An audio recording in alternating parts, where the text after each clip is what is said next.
وَاتْلُ مَا أُوحِيَ إِلَيْكَ مِنْ كِتَابِ رَبِّكَ، اے نبی جی آپ اپنے رب کی کتاب جو وحی کے ذریعے آپ کے پاس پہنچائی گئی ہے اس کو پڑھتے رہیے، اس کو سناتے رہیے، اس کی باتیں لوگوں کو بتاتے رہیے۔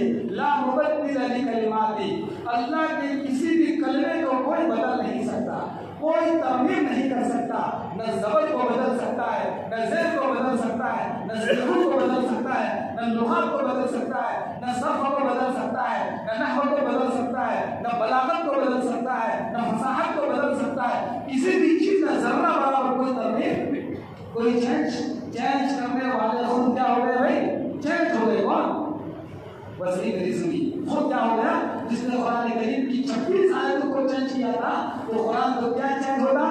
وہ خود کیا ہو گیا؟ چینج ہو گیا اور الگ ہو گیا، دور ہو گیا۔ قرآن کریم کو کوئی بدل نہیں سکتا ہے۔ قول محمد، قول خدا، فرمان نہ بدلا جائے گا، بدلے گا لاکھ زمانہ لیکن قرآن نہ بدلا جائے گا۔ جتنی بھی حکومتیں آ کر کے چلی گئی، یہ بھی چلی جائے گی، آنے والی آتی رہے گی، لیکن اللہ کے قانون میں، اللہ کی شریعت میں کوئی لفظ کشائی کر سکتا، کوئی کام اڑا سکتا نہیں، کوئی ٹیڑھی نظروں سے دیکھ سکتا نہیں۔ مسلمان سب کچھ برداشت کر سکتا ہے لیکن شریعت پر جو ہاتھ ڈالے گا اس کو کبھی بھی برداشت کر سکتا نہیں ہے۔ وَلَن تَجِدَ مِن دُونِهِ مُلْتَحَدًا، اے نبی جی آپ ہرگز اپنے علاوہ کسی کو جائے پناہ نہیں پاؤ گے۔ چنانچہ جو بھی اللہ کا نافرمان ہے، اللہ کا باغی ہے، اللہ کا منافق ہے، اللہ کا مشرک ہے، اس کو اللہ کے علاوہ کہیں بھی جائے پناہ مل سکتی نہیں۔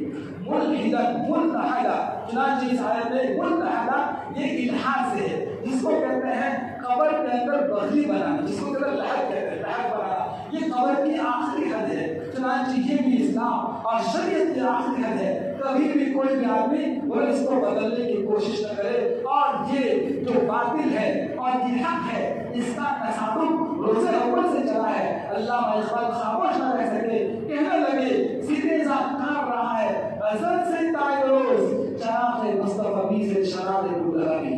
یہ سلسلہ شروع سے چلا ہے، چلتا رہے گا، قیامت کی صورت کی سفیدی تک چلتا رہے گا۔